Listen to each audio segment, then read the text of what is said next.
Welcome to the BleedRedBlacks podcast. Best fans in the league right here, baby! With your hosts, Colin and Mike. Susie Q. Produced by Mark and Johnny Z. BleedRedBlacks starts now.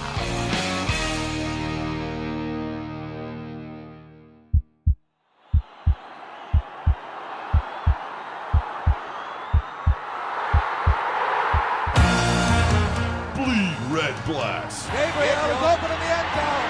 Touchdown! The Ottawa fans and players are going crazy. Your number one podcast for all things Red Black. Left, Henry still on his feet. Now the toss, and it is caught for the touchdown. Wallace Miles. Every season, Marco drops the pass. End zone shot. Back right corner. Caught for the touchdown. Jamal Smith. all season. For Burris on first down, drops the pass, pressured in the pocket, takes off himself. Down to the goal line. Touchdown, Burris.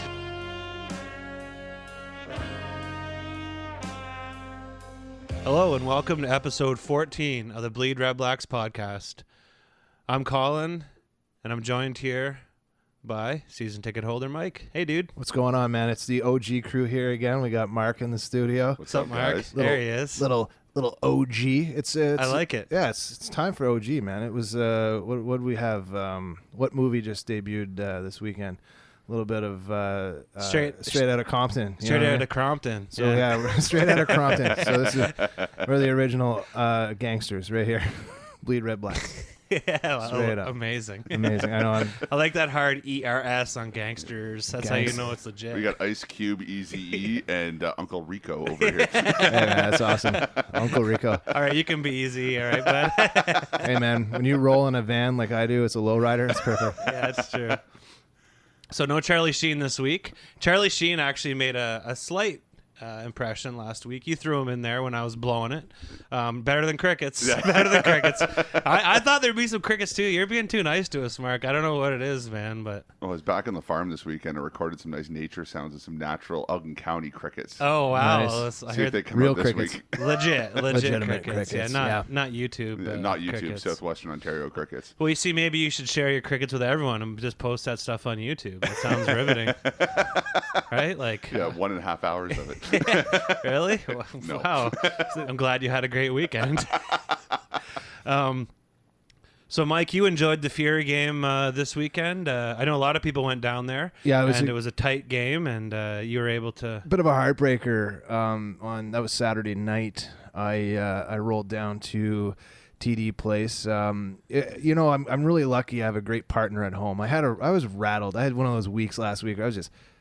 I'm going to say I was razzled by then. Just frazzled. I was frazzled. Hybrid, rattled, He and was- frazzled. he was He's a bedazzled. I was razzled. bedazzled. I was bedazzled. And she was going to a party, and I wasn't in the mood. And she says, "Well, what are you going to do?" And I said, "I'm going to walk down and watch soccer, or as the kids say, football, from the hill for free." And I did. I walked down. I checked out. Had a quick pint at Jack Astor's, rolled over. I know. Well, I couldn't get into that other place, locals. So I went over to Jack Astor's, had a pint. You could roll a bowling ball through that place, even though everywhere else in that complex was like lined up out the door. You couldn't even get in to see a movie, but you could get into Jack Astor's. Had a beer, walked up to the berm, watched the first half, went back to Jack Astor's, had a beer between halves, and then went back and watched the last half, and then rolled out and watched the game later on. Sounds like a glorious introverted way to watch a sporting event. Oh, I brought my... That's awesome. Oh, Did you bring your headphones? And Yeah, just I jam brought my out? Beats, and I just sat there listening to music the whole time. That's so awesome. Like, people just staring. And when you got to the bar, you texted the bartender to tell him what you wanted, so you wouldn't have to talk to him. That's right. Well, they got this weird attitude at Jack Astor's. Like, they got to shake your hand every time they meet you at the bar. I was like, listen, I got to eat with this hand, man. So Don't it's like touch he's me. your barber now, or what? I don't know. Did he It's tell you about his life, or ask you about yours? No. That's included with the $14 cut at Magic Cuts. I think that encompasses all of those social conversations. Yeah, I don't know. Little life coaching. Yeah. Yeah. Anyways, good. It was a Cool. good vantage point to watch the game, and a good crowd came out to see the Fury drop their game 2-1 late penalty. But I heard it was a heartbreaker. I it also was. heard there was some controversy near the end of the game regarding fan behavior. I guess there was a bunch of stuff thrown on the field, thrown at players. There was an apology today put out by the Bytown guys. Oh, really? Yeah, I didn't just see saying, that.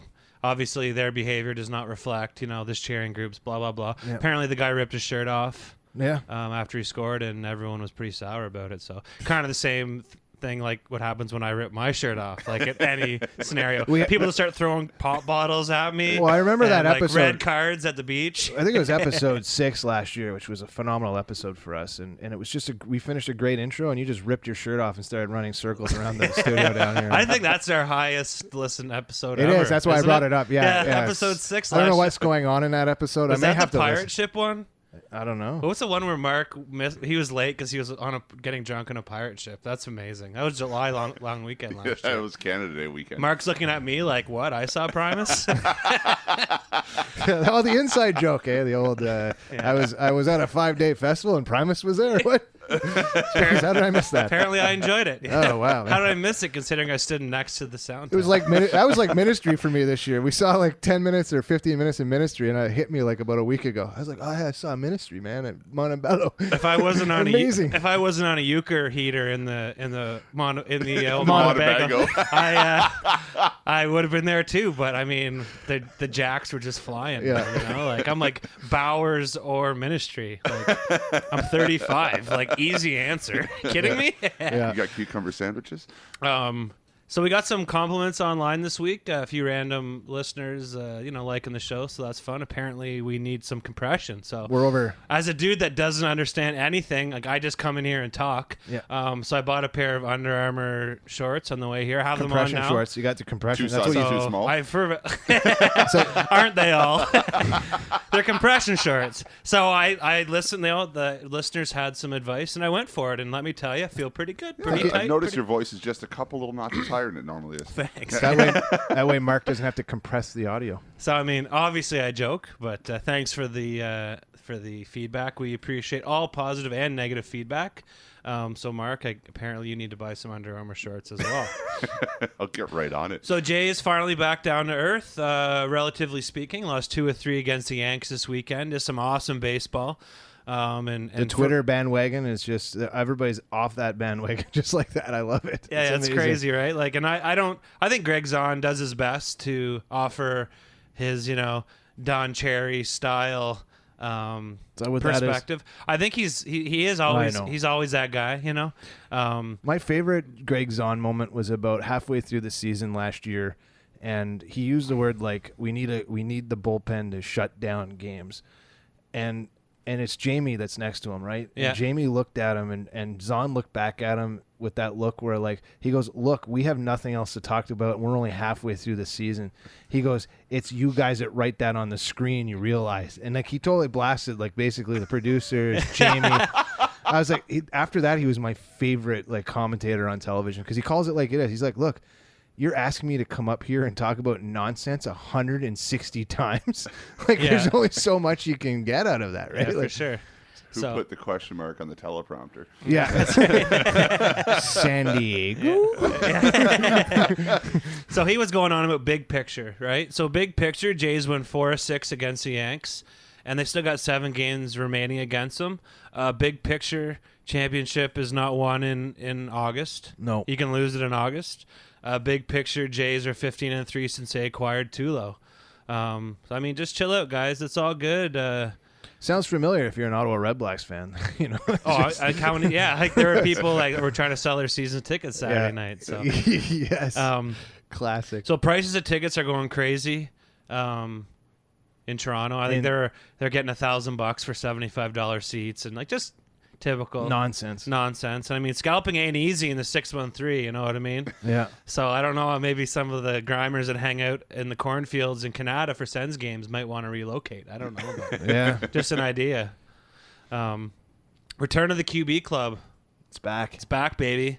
So Sluby tweeted out last week that August 27th, 7 till 8 p.m. at the Senate Tavern, Henry Burris and Brad Sinopoli will be making appearances at the first QB Club of the year.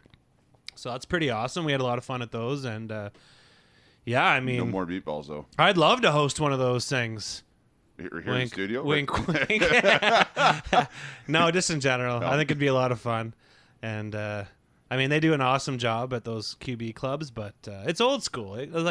Guys like Mike and I that, we used to rely on that kind of stuff to get to know these guys, and we'd lurk around those bars with our skateboards waiting for the Rough Riders, to come back. Yeah. But anyways, I'm glad they're back, and it's awesome for people to get a chance to not only get to meet some players, but get to know our nation a little better. Some people aren't into the tailgating thing, and some people, aren't, maybe can't make it to the games. So this will be a good chance for them to not only meet those boys, but the rest of Crazy Air Nation. Oh, for sure. I don't know. Seamless. What a show. I'll keep going. I like this. Like Colin, we're hosting the show. He points at me to go ahead and talk about the next topic. Well, Let's make this an interesting show. And I'm like, I don't have all the notes. In defense, prior to my segment, you had raised your hand, assuming you were ready in the queue. All right. We'll have to cut this out so people don't think we're dating or something. Yeah, precisely. Yeah. Here come the crickets. Yeah. I just recorded. Just roll them. Solid. Well, I think we're going to move on and talk about Deb being on the show last week. I think that was awesome. I might have skipped over the PGA Championship. That's all right. What's going on? Let's go. Show's off the rails. Guy's a glazed over look on his face for 30 seconds. I thought he was coming back at me with something solid here, and you're already under the bus. I might as well join you underneath there, bud. That was great having Deb on, and it was. She's a great CFL fan. I listened to that interview afterwards. It was just like her sitting next to us at the game, just not pulling any punches, talking about how awesome the CFL is for a female fan, which is important to us, is to make sure that everybody gets included in the process, and I think it's great. I just hardcore fan. I don't care, what you are. Those are great and great human, photos. alien. I'm equal opportunity for as long as you love this league. You're welcome on this show. And when we were down 11-0 in that game here at TD Place against the Calgary Stampeders, I made the mistake of turning around and taking pictures of Deb and Kimmy, and they were blowing kisses at us because they were up 11-0. Now she has that photo, and she will use it relentlessly when they are winning. She texts it, she emails it. Look at us, we're awesome. It's good fun. It's that whole FF perspective, though. The lighting's good, the good vibes, smiling people. Yep. I mean, they should do the whole Red Blacks photo shoot up there, as far as I'm concerned. I've never looked better. Yeah. Well, except for today. I look awful. You're rocking the Pamela Anderson t-shirt today. It's pretty amazing. Yeah, CJ Parker, eh? Yeah. Baywatch. CJ. Oh, CJ. Yeah. I mean, I thought that was the coolest job she was going to have until she became VIP, right? Who knew? Amazing. Right? Yeah. What a career change. There's a reboot. There's a Baywatch reboot in the making. There's going to be a movie. Is there one of her kids going to be on it? Or Or is she going to be the old lady on the beach yelling at the kids to get off her part of the property? Yeah, probably. I heard she needs the coin, so who knows, right? Yeah, and I guess lifeguarding and being a private eye doesn't pay like it used to. No. And you know what? It's okay to talk about Pamela Anderson on a CFL show because she got her debut as a model, modeling Molson for CFL, I believe. BC Lions. Something along those lines. Yeah, it's all coming back to me, the 80s. She was spotted, at a Lions game. I just saw that image. And a Farrah Fawcett poster from when I was like 11. So yeah. Wait, you just gear down. Rumor has it that she was actually sitting next to Mojo Kemp when she was discovered. That's amazing. So it was a coin flip. It could have been him. It could have been him. Poor guy. Right? Yeah. That's how she goes. Sometimes life just isn't fair. It isn't fair. So our rants obviously have paid off because. One of our sources, an unnamed source who we will call the Hamilton Stats Man, has agreed to send us post-game stats from the CFL to kind of satisfy our desire to nerd out. So that's awesome. So thanks on him for supporting us. And for all those stats nerds, we're going to grind those hard this year and hopefully give you a pretty in-depth look at this team. Across the league, Hamilton can't be beat. Simple as that. Just can't be beat at the Tim Hortons. 10 in a row at Timmy's. They can't be beat at the double-double. And Brandon Banks, he is a difference maker. Right? Man, is he fun to watch. If we keep him north for his career. We talked about that, you and I, off the show. Like, put him with Gizmo and Pinball. He's got a long ways to go. Big time. Attitude-wise, especially. I think so. But he's got the skill set, and if he can, it's too bad he didn't have one of those two guys around to mentor him because they can really show him, That's how to carry themselves. It's a big part of the game. Absolutely. So, I mean, the Red Blacks can't win out West. No. We know that and never have. Nope. So why don't we start with 416? Yep. This Friday in is it Saturday? This weekend in Toronto? This weekend, sometime. Saturday night, son. And I know, I was just testing you. You're testing me. Yeah, I know. I don't want to get in another fight with you on the show, okay? I'm so upset about the last one. Oh, my God. Don't worry. And then we'll worry about the 905, right? Yeah. One thing at a time, right? One area code at a time. So Santino is doing his best Thomas DeMarco impression this week, and he'll be pulling double duty. So he's not only doing Rant Man, he's also filling in for Janine on Around the CFL. So, like, what an awesome team we have. And, Janine was away, and she deserves a week off, She was hardcore. She was still going to do it on vacation, but luckily... She took it without pay, too. Yeah, Just good on her for being there for us. So that'll save us a little extra dollars. I was able to treat Mark to a black coffee on the way in. From McDonald's, where we ran McDonald's. into Sir Vincent Rogers at McDonald's. What a humble dude that guy is. What a beast. We approached Sir Vincent, and we said, you're the wall. You are the wall. And, we thank you 100%. And he's like, straight up, it's not me. Yep. This has nothing to do with me. And he was shy. He was embarrassed shy dude, almost. man. Yeah. So it's neat to meet a dude who's literally the size of the building that you are in. Yeah. And he's still kind of shied away from it. It was a cool first impression. And Yeah, I mean, real humble dude. Yeah, Like it was. He wasn't dismissive at all. No. But he definitely, you could tell that he had his mind on either the burgers he just ate, or just being a pro. So yeah, amazing dude. You never know who you're going to run into in this Keys. That's right. The South Keys, you never know. So Santino's rant this week. Let's call it "Take It Easy on the Punt Returners." Yeah, punt gate. And we'll get into that in our game recap as well. And he's also taking a stab at Janine's around the CFL. So let's roll into those. Let's do it. Right on. Hey guys, thanks for listening to the Bleed Red Blacks podcast. Check us out on Twitter at BleedRedBlacks and on Facebook at facebook.com/BleedRedBlacks podcast. Live from Brazil, here's the Red Black Renegade rant with Santino Filoso. Are you ready? Do you really mean to tell me that a 5'0" wide receiver is worth $40,000 more than Chad Owens? We'll do it live! If the helmets weren't ready this week, they should have pushed their introduction back. That's begun.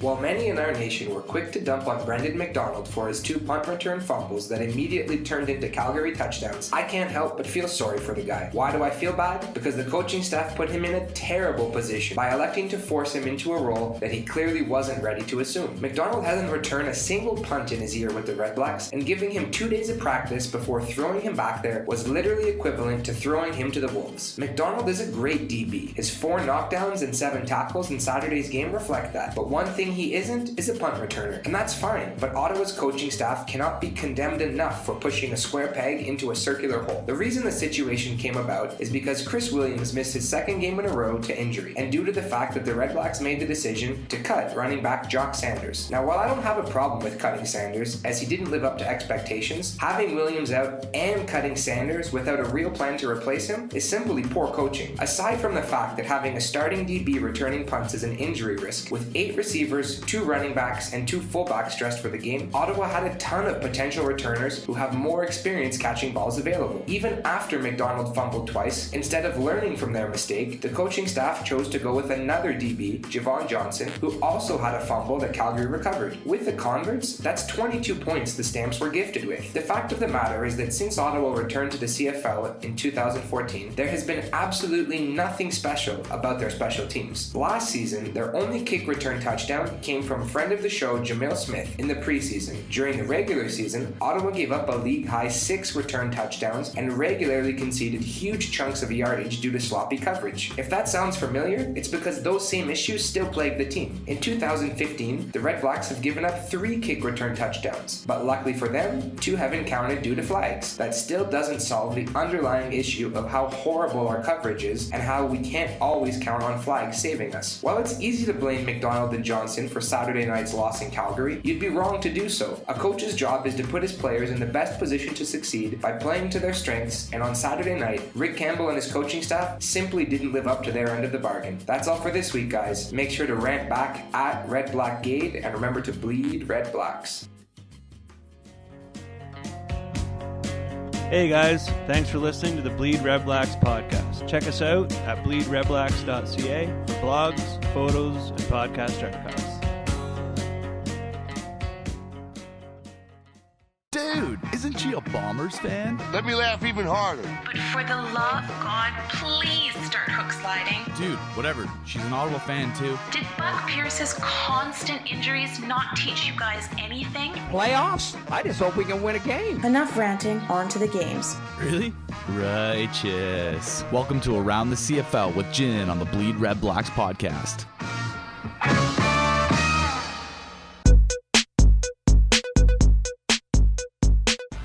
The opening game of Week 8 between the Edmonton Eskimos and Montreal Alouettes was a mighty defensive battle, with the Eskimos eking out a 15-12 win. While in theory both teams showed up, their offensive lines were MIA as Montreal gave up 8 sacks and Edmonton 4. Speaking of sacks, it was the Odell Willis show. You know, the guy I didn't start in my fantasy league because he's done nothing so far this season. He picked up 3 sacks to go with 5 tackles, and while it was impressive, let's not forget that Keith Sholigan did it first and better. In a tale of two halves, Montreal's defense dominated the first 30 minutes, while the Edmonton Eskimos owned the last 2 quarters. Montreal linebacker Kyrie's last Renegade standing, Hebert, took the field for the first time this season, and I gotta say, the vet still got it. Speaking of players who used to play in Ottawa, it was a rough week for Wallace Boom or Bust Miles as his fumble led to an Eskimo touchdown, and on the Montreal side of things, earlier in the week, Drop Some Collins was released. Getting back to the game, Eskimo kicker Grant Shaw came into the game riding a streak of 21 consecutive field goals made, one short of a team record. That being the case, he naturally missed his first 3 kicks, only to bounce back and make his 4th, with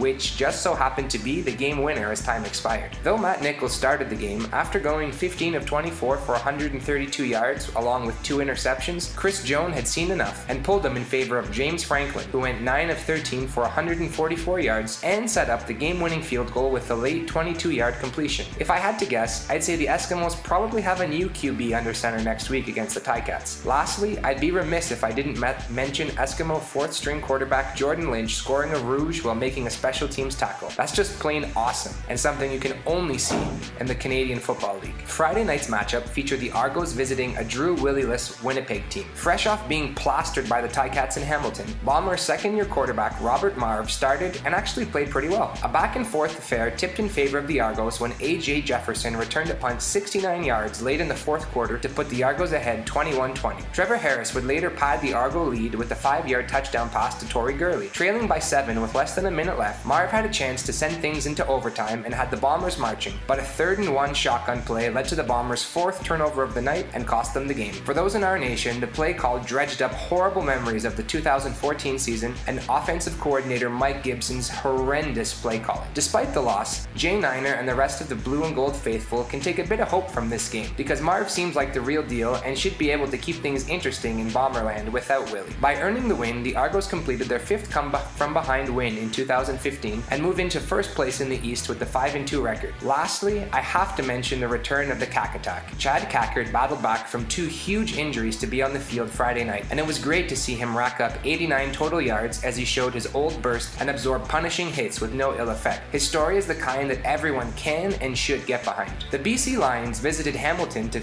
kick off Saturday night's doubleheader. The TSN turning point came early in this one, as the Lions' fate was sealed at the coin flip. The Ticats simply dominated every aspect of the game. Collaros threw 4 touchdowns and completed 82% of his passes. Brandon Banks took another punt return to the house, and it actually counted for a change. And Hamilton's defense scored another pick 6. With the 52-22 manhandling of the Lions, the Ticats are now 10-0 at Tim Hortons Field and move into a tie with the Argos for 1st in the East. As for the Red Blacks game, well, the less said about that the better. If there was ever a game to watch the film once and burn, it was that one. Hope you enjoyed my take on this week's CFL action, and Janine will be back next week to once again take you around the league. Hey guys, for Instagram photos, check us out at BleedRedBlacks. For game day photos, tailgate photos, and photos of whatever, come check us out at BleedRedBlacks. Game recap. This one should be fun. Can you count that high? Thanks to the stats, man, we got some cool numbers that don't include the score. 48-3. 12 degrees Celsius at game time, 27,566 attendance, damp field conditions, and overcast. I like those. Those stats. are the best numbers we got. I guess that's it for game recap. Moving right along. No, but for real, this is the second time the Red Blacks went out west this year. Trip number 2, yep. Second time they've had to face a team coming off a bye week. And the results are pretty much the same. The Red Blacks got pumped 46-17 in their loss to Edmonton in Week 3. It was a big chance for them to step up. We were hoping, yeah.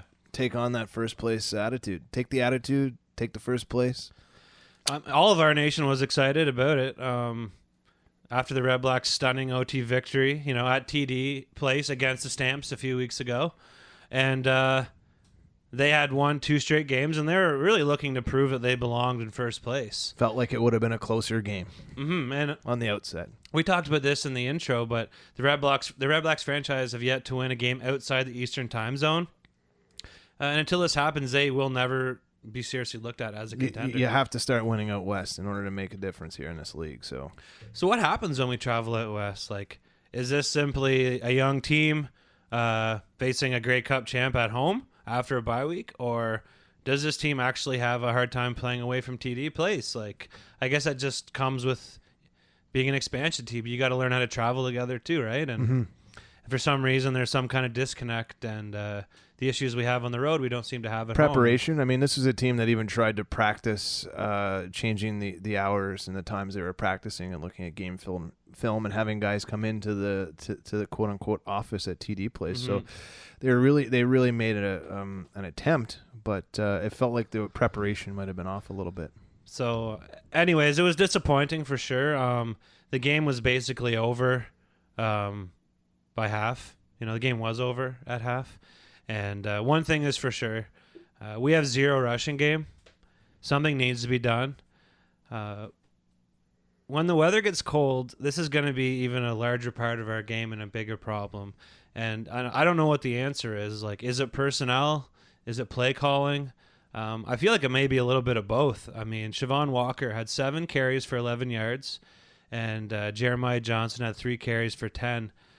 Even in garbage time, we couldn't run the ball. No. So what's going on, man? Like, I don't know. I don't know anymore. Santino and I had a good chat, like we often do after a game. Santino, the great football mind that we have here on the Bleed Red Blacks, and one of two, 3 maybe, I don't know. Anyways, you including yourself? No, I was mentioning. Yes. All right, yeah. Who's the third? I'm looking around the room here. I don't know. Wait a minute. Hive mind. Johnny Z. Yeah. It's a hive mind of football knowledge. It's an absolute hive mind. But there was a few moments in that game, even into that quote unquote garbage time of we were down into second and third string quarterbacks that. I remember at some point in that game, John Gott turned around after a running play was called and basically looked back at Henry and was like, what's going on? Like, clearly there was a miscommunication even on the audible that looked like it wasn't supposed to be a running play. So a lot of that goes to game planning, and I'm hoping that, going into Toronto this coming weekend, that some of that gets sorted out. Because you're right, you're 100% right when you talk about seems like the same discussion we had last year when we talked about play calling and running plays, and other teams are able to mix that run and pass game, and we're not getting there. When we do mix in passes to Siobhan, they can't connect on them. There were 2 where he had tons of open space, and both passes. And you to the flat didn't connect. Didn't work, and I don't know if that was Henry or pass or it was the route running. Either way, it's fundamental. Yep. You'll see passes completed like that in rec flag football games. I mean, those got to be caught. Fumbles. Whew. Both on special. Well, these 3 were on special teams. Santino talked about this extensively, so I don't want to get too into this. Brandon McDonald was put in a really tough situation. He was, honestly. And with 2 or 3 days of practice, he was put in a really tough position. And I think it's unfortunate because he's played awesome at defense this year, and he even played really well defensively against Calgary. Obviously, we all know Chris Williams is the man. We get that. And with the recent release of kick returner Jock Sanders, I mean, the coaching staff made that decision, and they had done it in the past as well with Javon Johnson. Now, the difference with Javon Johnson is he's a veteran of over 325 punts in this league and has over 3,000 yards returned cumulatively in his career. Catching a ball is not easy. No, the punt return catch is a lot different than the kick return catch, and that's why there's two different dudes that do it. Right? And my tweet saying, "Where is Jamil Smith when we need him?" Yeah, it turned into a mess. But was lighthearted. Yeah. My point was he caught every punt. He had no fumbles last year, and that's the only point I was making. Yet the same people, the Jamil Smith haters, just piled on. They have something against him, and I don't know what it is. Yeah. Because if he would have been playing this game, I still don't think we would have won. No. But Santino mentioned his ran over 20 points off those specific turnovers. 20 points. And at least we wouldn't have waved the white flag at halftime. At halftime. And I'm going to make my point about the Jamil Smith thing, too, is it goes back to when the team decides, the team, and that's the general manager and the coaches get together and they move a player off the roster that had depth at punt return, and there's nobody there to fill that. And I'm going to take a wild guess and say Javon Johnson, and I probably told them previously that his days of catching punts are over. Or can they be limited? He's getting up there. He's done it before, and he wanted to concentrate on his receptions and his wide receiver position. I'm going to guess that. I'm not for sure. Defense. Defense. Yeah. Defense. I gotcha. Yeah. And you're going to look at where a guy like Jamal Smith. That's what I was thinking about wide receiver. A guy that would have fell into the depth chart is the word I'm looking for. And that was my point at the beginning of the season. If you have that guy on a depth chart somewhere, if he's on the practice roster, he comes into play exactly in a moment like this. That was all. That was my point. And it got blown out of proportion a little bit, and I took a little bit of heat on Twitter from a couple people, but that's okay. That's the way it goes. It's social media. Yeah, that's cool. And we're going to talk a little bit about social media and heat on a little bit later, but for sure. So I guess the big question is, why are we not using a wide receiver to fill in? And that's what I was trying to get at. Yeah, we all know it's hard on the body, and well, if that's the case, then why are you sending out two guys over in their 30s? Both B. Mac and Cheese and Javon Johnson are in their 30s. Yes, they are. So that argument's obviously thrown out the window. Also, the competition at wide receiver is tight. Yeah, I'm sure one of those guys is ready to just to get on the field and say, I'll do it. I'll do it. Yep. So, anyways, let's get out of punt returner gate. Punt returner gate. Yeah, punt gate's coming up. Punt gate's coming up. Yes, Mo Price, we know you thought it was a pass interference penalty. Yes, like you aren't new, right? Like that you can't do that. Yeah. Someone has to. I'm sure someone's explained the new rules to him now. Yeah. And if they haven't, all he has to do is watch the TSN panel doing their dance party at halftime. Jump the shark, man. Yeah. It was pretty amazing. Who was it who was doing that? One of them was doing the Farley. One was doing the Carlton. It was what it was. Jump the shark. But no, I agree with you, and I know what Mo was saying. He was like, "Look, I was asking for a challenge." 99% of the time, the wide receiver thinks it's a penalty. You have to have an ego to be a good wide receiver. Yeah. So I mean, anyways, they don't need a signal. Because let the coaches deal with it. Yeah. They're all going to look at replays anyway. Yeah. Just go back to the huddle, and if the flag comes out, it comes out. Highlight reel catch by Greg Ellingson was one of the few. Yes. Positive. One of the lone bright spots yet. Yeah, check. We're staying positive. Which led to a Chris Milo field goal. He went 1 for 2, and just for good measure, Rick rung one off the post near the end of the game, just for a little insult to injury. And they were the only points the Red Blacks put on the board all game. So that was a huge tray, man. You didn't know whether to laugh or cry when it hit the post. You're just like, thanks for coming out, everybody. That's the night. That's how we're gonna last call, everyone. It's time to go home. So basically, the second half was an exhibition, essentially. Basically, they may have pulled Henry a bit early.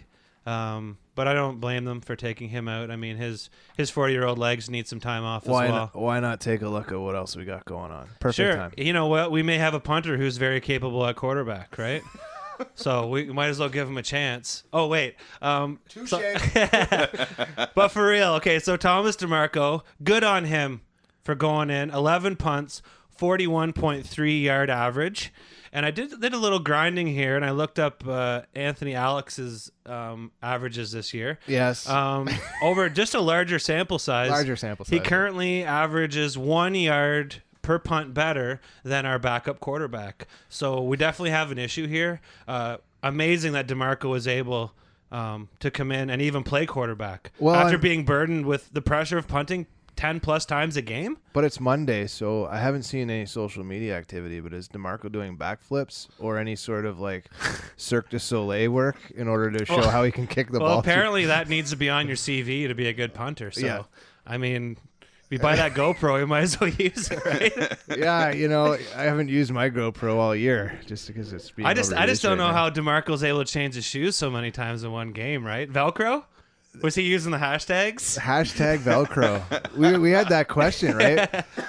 1 minute he's in the shotgun snap, and the next minute he's in punter snap. It was amazing. It was just perfect. And I was like, is he changing his shoes? What would be better is if he kicked barefoot like that dude in the NFL used to do that. Amazing. Yeah. Gets a little tricky come November in Ottawa, but whatever. Obviously, he can adapt well. Yeah. I mean, he's playing, let's add a few more positions to him, right? So right. I'm sure the big joke was at Hometown Sports Bar, let's get him to return punts as well. I think so. But anyways, are these punting numbers good enough to warrant a roster spot compared to a backup quarterback? I don't mean to give Alex a hard time, but the proof is in the pudding. Look at these numbers. I mean, you're only averaging a yard more than a guy that doesn't do this for a living. And I know he's got the right passport, but I don't know. I think it's time to go out and canvas the nation for the I wish I would have had a punter. football in the car when we ran into Sir Vincent Rogers. I would have said, "Hey, let me see what kind of hoof you got there, bud." Thing is, as soon as he sees you with a football in your hand, his mind would have changed. He just would have pancaked you right there in front of McDonald's, right on top of your Acura. That'd be amazing. Yeah, we're talking about this shy, humble man. Yeah. I think just like that, I step in between him and his quarter pounder and see what happens. Oh, classic. Awesome bill on his hat though. He had the turn up, not the flat bill, the kind of. I was wearing mine like that last game. Yeah, I like that. It's pretty. It's hip. It's hip, man. Yeah, it's I felt like I was on the beach in California or something. Hip dude. The Bane was the Bane, man. The game. Yeah, same difference. This game was basically over before it started, and I'm not sure how many Our Nation faithful were able to stay up till the bitter end. But I hope you all went to bed before you saw Abdul Kane getting carted off the field after a real heartbreaking, freaky kind of collision with Moton. And Moton was just pursuing the ball like a beast, like he does. Yep. Brutal. And at first we thought it was some kind of head injury. But no, apparently it's some kind of ACL or knee thing. So hopefully he's okay.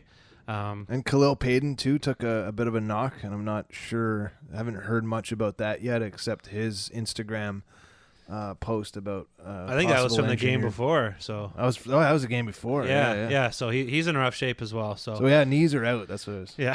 Yeah. Knees are the worst. Both DeMarco and Danny O got a chance to come in and play in garbage time. But I mean, the game lacks intensity at that point, and I mean it's good practice. It's pretty much just padded practice essentially. Yeah. O'Brien put up good numbers, but like I said, DeMarco was obviously out of rhythm all night from changing his cleats nonstop. So yesterday, there was an interesting event on social media. Jasper Simmons's agent has made it quite clear to everyone that he isn't in the slightest impressed with the way Jasper's being treated. Yep, former Ottawa Red Black. Former Ottawa Red Black, yes. Actually led our team in tackles this year. Last year, sorry. And his agent was really quite upset, and he went on Twitter and he said, it's a shame, and I quote, "It's a shame what the Stampeders are doing with Jasper Simmons. The worst organization in the CFL is holding him hostage and won't play him." Those are pretty strong words. Yeah. We have a lot of time for Jasper, and I understand how an agent would definitely want to stand up for his client. Yeah, and Jasper made it over to the Calgary Stampeders on the Mo Price trade, right? And just to clarify that for our listeners, and this is why we have Mo Price now, as we gave up a guy who was on the field for us 90% of the plays pretty much last season, and I couldn't say enough nice things about Jasper Simmons on the show last year, and neither could you. He was just a real positive note on a poor season for us statistically. Anyway, so we were quite interested in this story. It had been picked up by national media.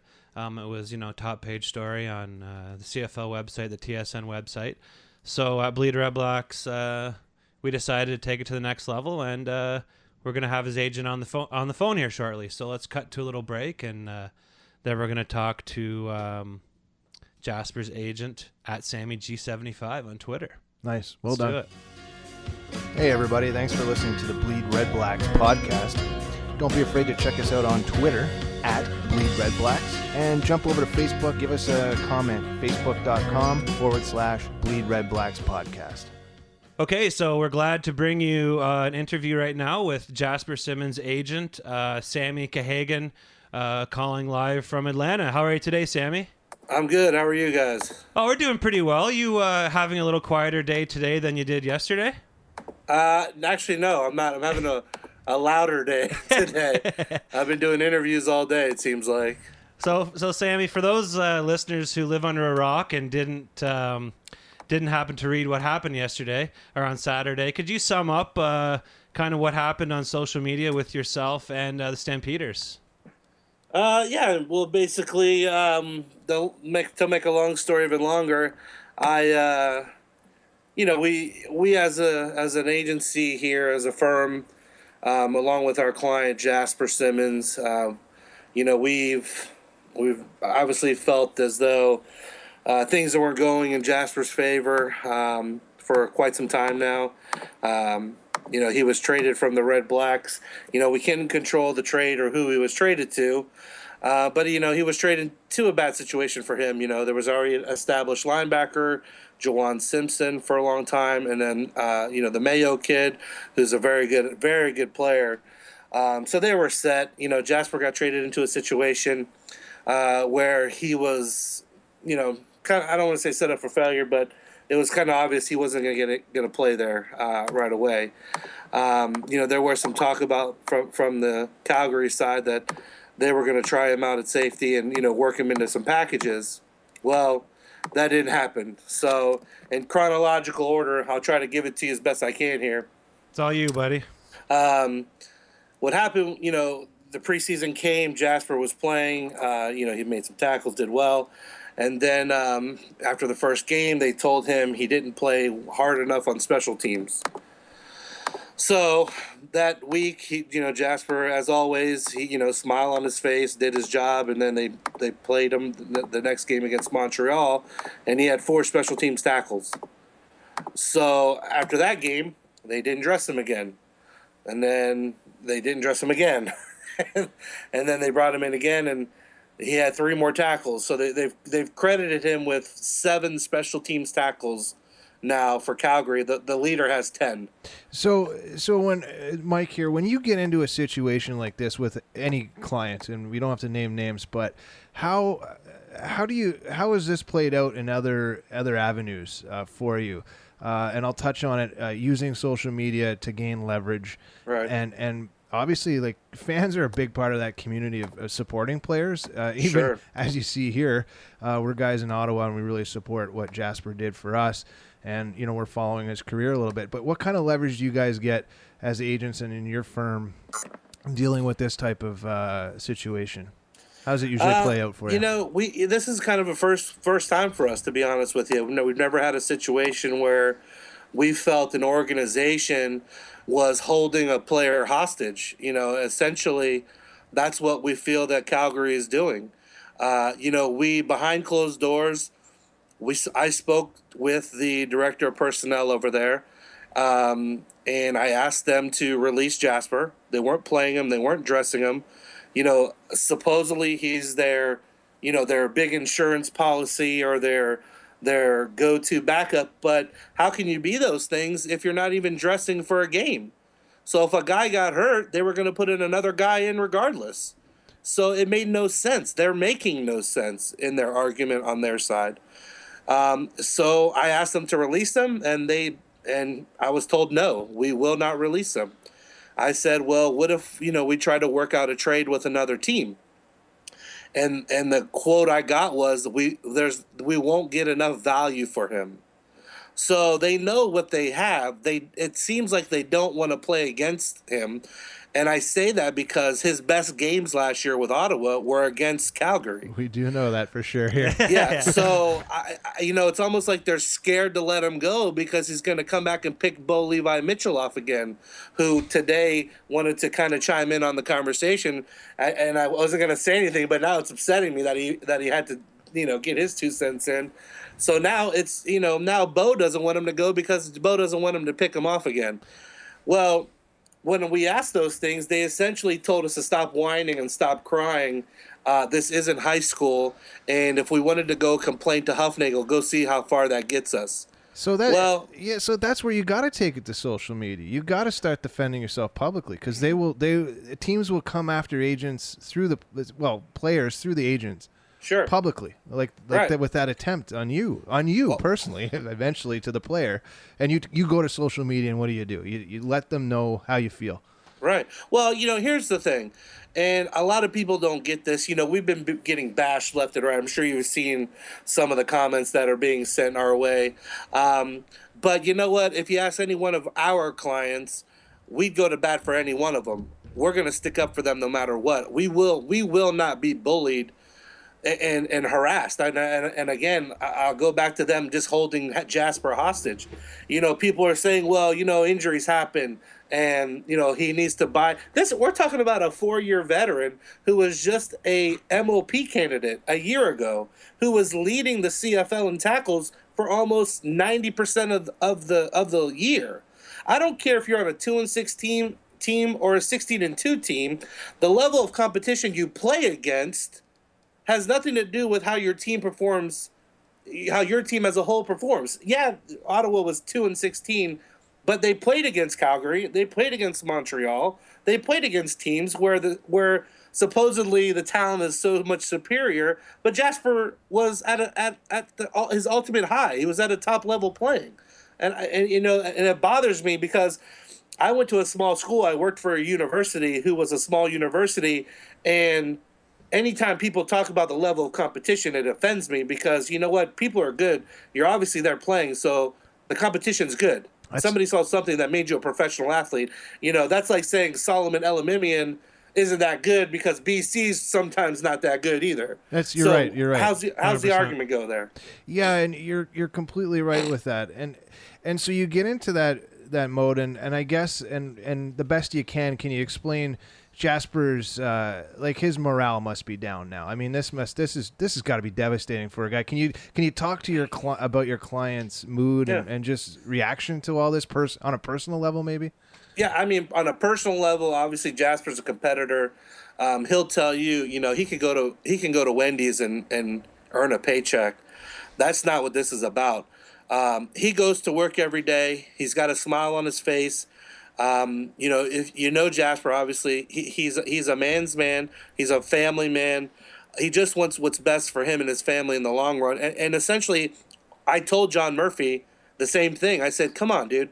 The guy's a good kid. Let him go and create an opportunity for himself somewhere else. If you're not going to play the kid, why do this to him? He's too good of a kid to ruin his career because they hold his rights for 2 more years. Yeah, you end up with a bitter player at the end of this, right? And then you as an agent, what's your final take on this? Where can you move Jasper? What's the next option? I'm just as stymied, being a fan on this side of the fence. Sure. You just must be frustrated. It's just I'm frustrated because the team ultimately, contractually, holds all the cards here, and it's unfortunate that they have this much power. Because here's the thing: what am I going to tell Jasper? Don't go to practice. So what are they going to do? They're going to keep finding him. They're going to put him on a suspended list. They're going to do whatever they have to do. And it doesn't help him go to another team or get released, which is ultimately what we want to happen. We just want him to be able to be released so he can go somewhere and play. At what point do you reach out to the CFLPA? And I've noticed that you've tried involving them somewhat. It's got to come soon. I mean, we're going to wait it out and see what happens in the next week or two. because, like I said, Calgary they hold the cards. I mean, they control the destiny. Unfortunately, no matter how much we go on the media and how much publicity that this incident brings, in the end, Calgary is still in charge here. That's why I involved the CFLPA, because there's no way that an organization should have this much control over a player's future. I mean, they're essentially robbing this kid. I mean, Jasper's going to be 26 on Thursday. So here's another thing. If Jasper wanted to, let's say, try to get into another organization, he's going to sign another deal now, which will lock him in for another 2 years. He'll be 28. He only has a few years left to play in this league at a high level. These are his earning years. Right. And the money is going to decline once you hit a certain age, not go up. I think a lot of people forget that he is that young, to be honest, because I mean, we watched him lead our team on the field last year, and yeah, it's something to be said for a man who was, I guess, 24 at that time. That's pretty amazing. Yeah, and listen, Jasper loved everything about Ottawa. He had a great time there. I mean, like we talked about earlier, you know, he hasn't changed his Twitter picture from an Ottawa RedBlacks jersey. That's amazing. I'm surprised they haven't fined him for that. Well, maybe that's coming tomorrow, Sammy. Well, they've already fined him once already for this whole fiasco, just for retweeting my tweets. They fined him for that. So I'm sure more fines are in the near future here. I was going to ask you, Sam, getting back to that social media thing, and I just pulling this incident aside for you personally in the world of work you do, has social media opened it up for you guys a little bit more and helped you communicate more, or like in this? I'm totally curious about, because I don't know. Like it allows us to have an opinion. Yes. You know, this is, like I said, this is the first time we've ever had this approach, but this is also the first time where we felt as a company where basically an organization told us to pound the sand, like with no recourse. Like that was their attitude. Like, we're not getting rid of him. He's not getting traded. You're in high school. And we just kind of all sit back like, hey, man, I'm a grown man. We're grown men here. Don't talk to us like we're infants. This is a business. This is not a personal matter. This is a business decision that we need to work on. And for them to just kind of say, forget it, you know, we're doing things our way, it rubbed us the wrong way. And, well, you did it your way, and now we're doing it our way. So this is how we chose to reply to basically, or rebut their comments to us. And it ends up, like you said, you're getting some media exposure yourself now. Yeah, and it's not really about that, to be honest with you. If you know anything about us, we're very humble people, and this is not about, no publicity is bad publicity. This is truly about a story of an organization truly holding the career and future of a player hostage. Because again, they hold the cards for 2 more seasons. They could choose not to dress him for 2 seasons. And again, I'll always go back. This is a guy who was a MOP candidate last year. He was the Defensive Player of the Year for his team. He was the MVP of his team. He was the MOP candidate for the league, and now he can't even dress. And that's your point at the end of the day, is that he should be at least making an appearance as a dress player on the bench. Yeah. And playing, he should be contributing. I mean, he's a bona fide starter. He's hands down a starter in the CFL. You know, he's proven it. He's not a rookie. This is a 4-year veteran who's been in the league. I mean, come on, man. Don't do that to the kid. He doesn't deserve it, number one. And, you know, if Calgary, you know, to me, they're kind of bringing this all on themselves. If they would just sit back from this and just said, hey, you know what? You know, he kind of didn't deserve, you know, we didn't really need him, but we wanted him so we didn't have to play against him. Let him go. Yeah. Why was that so hard to do? If they're not even going to play, essentially they're paying him a full contract to practice. Yeah. That's what essentially they're doing. And Jasper says, listen, if I want to watch games, I'll just go home and watch them on ESPN3 in Pensacola, Florida. I mean, I don't need to do it here. Yeah. You can send my paychecks to Pensacola, Florida. I don't need to practice and then watch you guys play. Shout out to all our listeners in Pensacola. Yeah, this one's for you. Yeah. Well, Sam, you probably have a few. Hopefully we do now anyways. Yeah, right. Well, Sam, thanks so much for coming on. You're obviously a great representative for Jasper. I appreciate that. You definitely speak assertively and confidently with what you do. And that's nice to hear, considering the tweets I've been getting. Well, that was important to us for you to get you on here and to hear your side of the story. And I think that's really important. Just to be fair for everyone, to give them a good, honest view of what's going on. And right. I mean, I like the way you talk. If we ever hit the big times and need an agent, do you do podcast representation? I do. I'll do anything for you guys. Hey, and can I just say one more thing, Absolutely. if that's okay? Yeah, for sure. One thing I wanted to clear up, I did make the comment that Calgary is the worst organization in the CFL. I want to shed a little bit of light on that comment. That comment was made purely for the front office of the organization. That was no reflection on the players. To me, the players win the championships, not their director of personnel. And when those people are evil and spiteful as they're being, then to me, your organization is crap.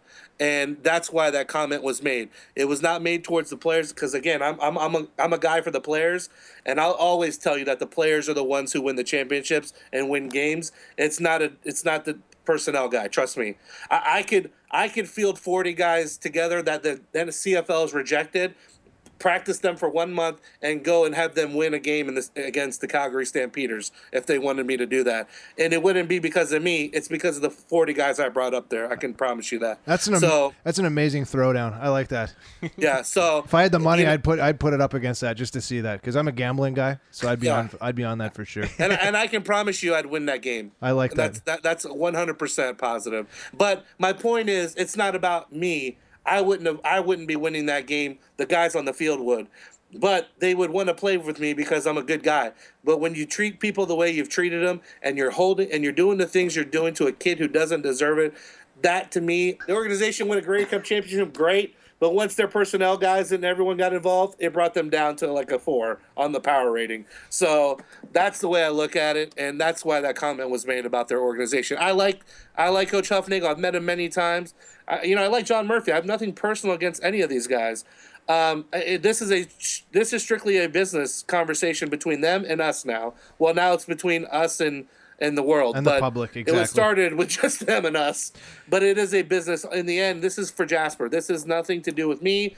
This has nothing to do with John Murphy or Huffnagel. This is about Jasper Simmons. For us, he is our client, and we're always going to take care of him. Speaking of which, Sam, I want to thank you for all your honesty here. This has been a great opportunity for you to get your voice heard. Thank you. Speaking of which, do you want to give a shout out to your firm? Give us a Twitter handle where you can be reached. We do have players that listen to the show, so if they're ever in search of an agent like you, assertive and speaks their mind, I like it. So give us a shout out. And you know what? I'll leave that up to you guys, man. That's not something I want to do on here. Again, I'm not here to pub myself or my company. If you guys want to do that, that's something that you guys can do. But I appreciate the opportunity to do it. Thanks. That's great, Sam. And anytime you want to come on the show, you're a great guest, and feel free to get in touch with us. Absolutely. No problem, guys. I really appreciate you guys having me on. Okay, have a wonderful night. Thanks for calling in. Thanks so much. Go Red Black. Attaboy. Okay, well, thanks for Mr. Geigen for calling in. He's obviously a very passionate man, and brought a little energy to the podcast this week. Wow, can you imagine having that guy stand up for you in an arbitration case? Amazing.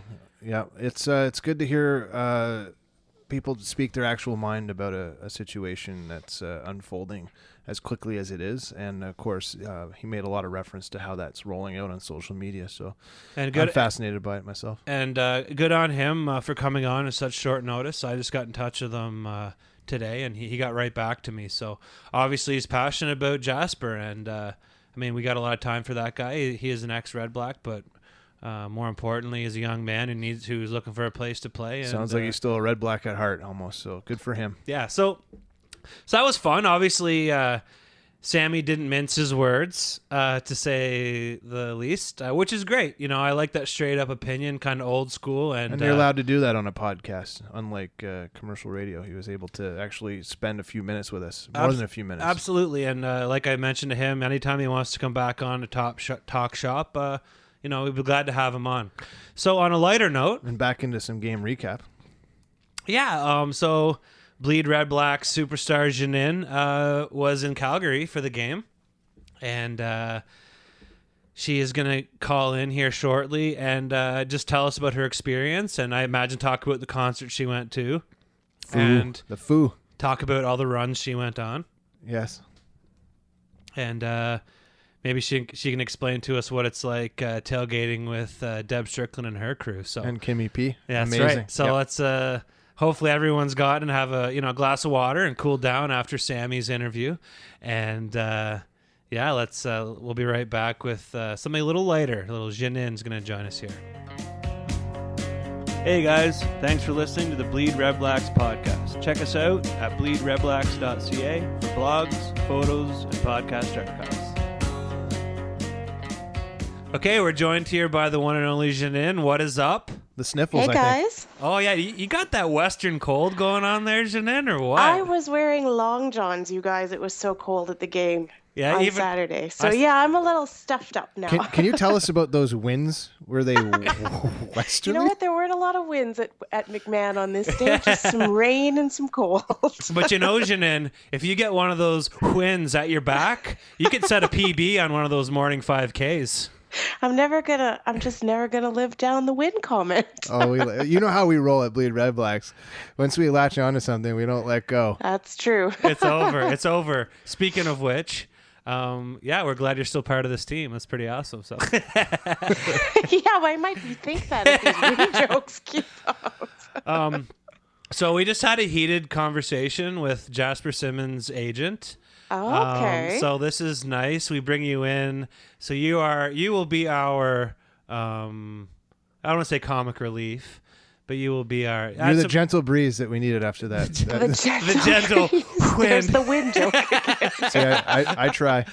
Mike was like searching wind in the thesaurus, and he got it. So I was doing my best Don Rickles right there. Yeah. So so you went out to Calgary, and we've talked a little bit about the game. I guess briefly sum up your experience at McMahon. How are things partying with Deb? Yeah, well, it was. I have to say, the hospitality in Calgary was pretty fantastic. So I met up with her a couple hours before the game, and she brought me around to a tailgate party. And I guess when it's nicer out, there would probably been a few more parties happening. But I met some really great people, and they didn't hold it against me that I was wearing a Red Blacks jersey. So I can't say that they were all as nice to me while we were losing as they were before the game. But no, it was really great, really hospitable people, and we had a great time at the tailgate. So how's the stadium itself? I mean, I'm sure you've seen games there before, right?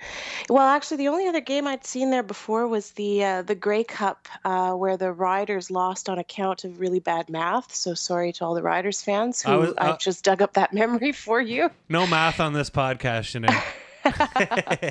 But I saw the game that time from the temporary end zones. McMahon is an older field. It's certainly not as it's not, and it's on the university campus, but it doesn't have as much around it as Lansdowne does. But it's kind of an old school football field, and the parking lot really does. There is a lot of tailgating that goes on, so it really has that more older school football kind of feel to it than maybe Lansdowne does. A little more on the traditional side. But I saw the game from two vantage points because we were up in the nosebleeds, but Deb has seats closer down on the ground, and at halftime she was able to find a few spots for us to go and sit down with her. So it was nice. It's a great field. It's a really old school football field. That's awesome. Deb is such a great fan, and we were pumped when we found out you crews were hooking up. So that's awesome. So aside from football, you also saw a few concerts while you were there. I saw you put some Foo Fighters pictures up. And they were awesome. Yeah, that's the word on the street. I have a buddy who's like a pretentious metal snob like myself, and he saw the Foo Fighters play like this summer, and he said they're just so awesome. They've definitely fine-tuned their craft. And with a broken leg, I just can't get over the energy that Dave Grohl brings to the stage. Like, the guy broke his leg, and he didn't want to cancel his tour, so he found a way to get it done, and just incredible energy with that show, and I'd see them again hands down. Awesome. And you saw another show too, didn't you? Mumford and Sons? Yeah, we saw Mumford and Sons. It was the second time we saw them. The first time was at Osheaga, so a bit of a different vibe to see them in an arena versus on a festival stage. And you can tell that their newest album is less acoustic, more electric. They got rid of the banjo on the latest album, so they played a good mix of old and new. But you can tell that they really want to embrace the electric, and I think that's why they're embracing this arena tour as well versus the music festival scene that they kind of did in the past. So it was two very different shows, but both were packed and great experiences. I'd absolutely see both of them again. Awesome. So just a little bit of BleedRedBlacks admin. You will notice there won't be a check in your inbox this week.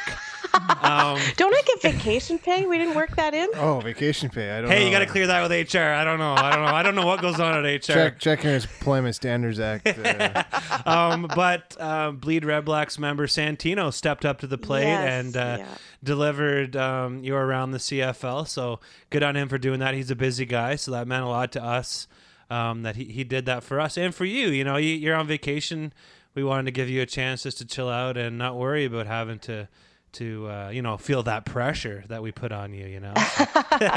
Well, it was awesome because I wasn't near PVR this weekend to set all the games up, but it means a lot to me that we all have each other's back in this way. And big thank you to Santino. I just hope he's not so much better than me that you guys don't bother to ask me back. Oh, come on now. No. There's no need to worry about that, my friend. And Santino does live close to us, and he can't go for beers with us. So at the end, you got a leg up, right? Right there you go. That's true. Well, thanks for calling in, buddy. It was it's always great to talk to you, and hopefully we'll get you back in the studio sooner than later. And get rid of those sniffles. Yeah, get rid of those sniffles. And I just have a question for you. At this current time, does your car have an I Heart Alberta Beef sticker on it? No. Oh, okay. I just thought that's what you did when you come back from Alberta, right? Like, at least buy a t-shirt. I might have cowboy boots, though. Maybe. Oh my goodness. Nice. That's amazing. I wish. I don't. Oh, okay. Oh, shoot. I was going to say you're halfway to a punting job with the Red Blacks, if that's the case.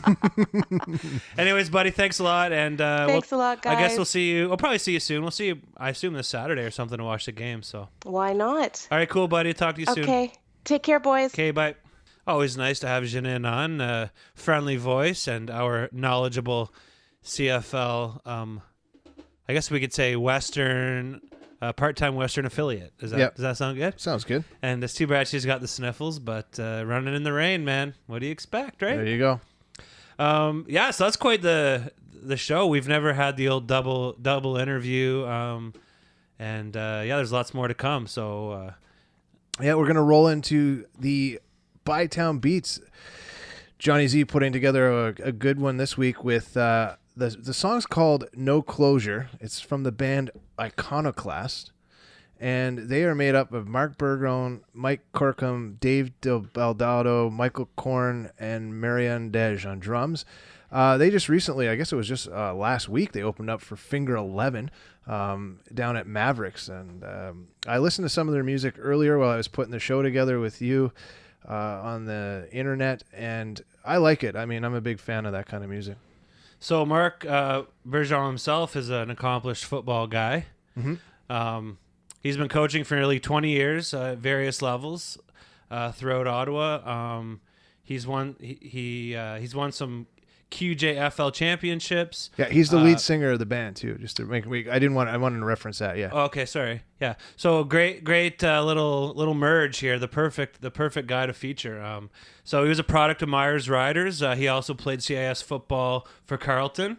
Mark. Right on. Yes, I knew he'd like that one. Fellow Raven. Anyway, he's a Carleton graduate, coaching certified. He lives here in Ottawa. And just really a pleasure for us to support an ex-football guy who's also pursuing his creative endeavors. Yeah, and Iconoclast, you can find them. They got a website, iconoclast/band.com.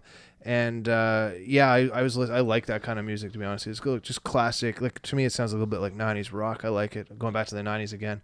So I listened to a couple of their songs this afternoon on their website, which is really awesome. Cool. So check them out, and thanks for Johnny for finding this football guy who former big football player, and he's got his heels dug into the football community here in Ottawa. So check out Iconoclast. That's perfect. Okay, well, I guess that wraps it up for this week. Thanks to Sam for calling in. That was an awesome interview, and thanks to Janine and Mark, as always, for doing your thing, and you guys for just being awesome dudes and making me laugh all the time. So wicked. Life is good. Check us out. Sounds good. Right on. Take care. Here at Bleed Red Blacks, we love our football, but we also love the music our great city has to offer. It's the Bytown Beats local music spotlight segment on the Bleed Red Blacks podcast. Today's featured artist, Iconoclast.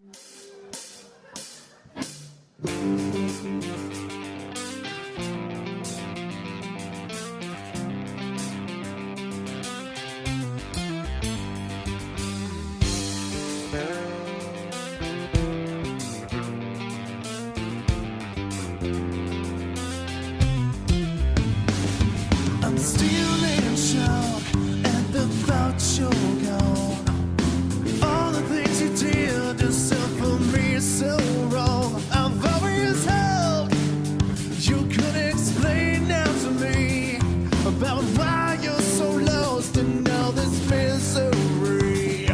My back's against the wall, your hands around my neck. I try to break your grip, I've got no dignity left.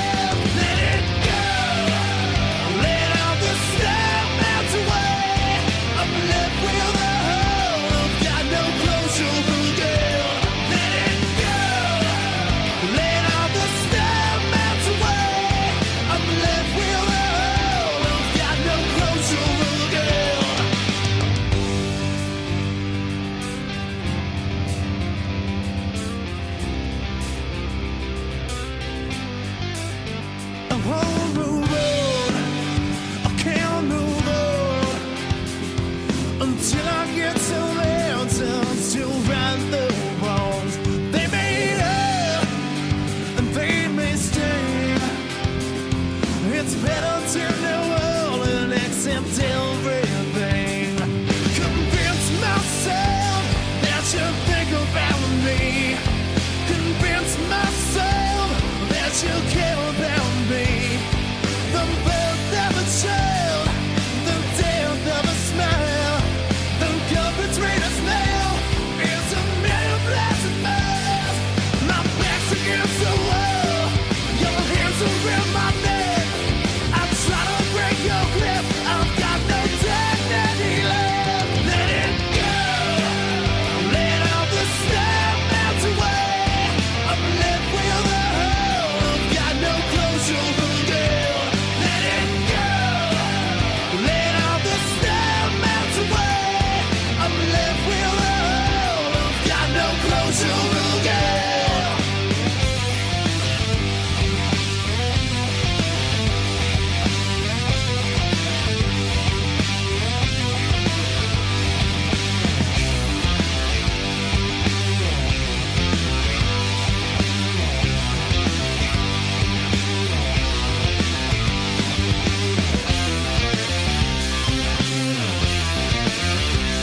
Thank you for listening to this week's installment of the Bleed Red Blacks podcast. All musical content used in this podcast is all local Ottawa talent. If you are a local artist wanting to get your material heard on Bleed Red Blacks, send us a message on our Facebook group. Tune in next time, and remember to bleed red black.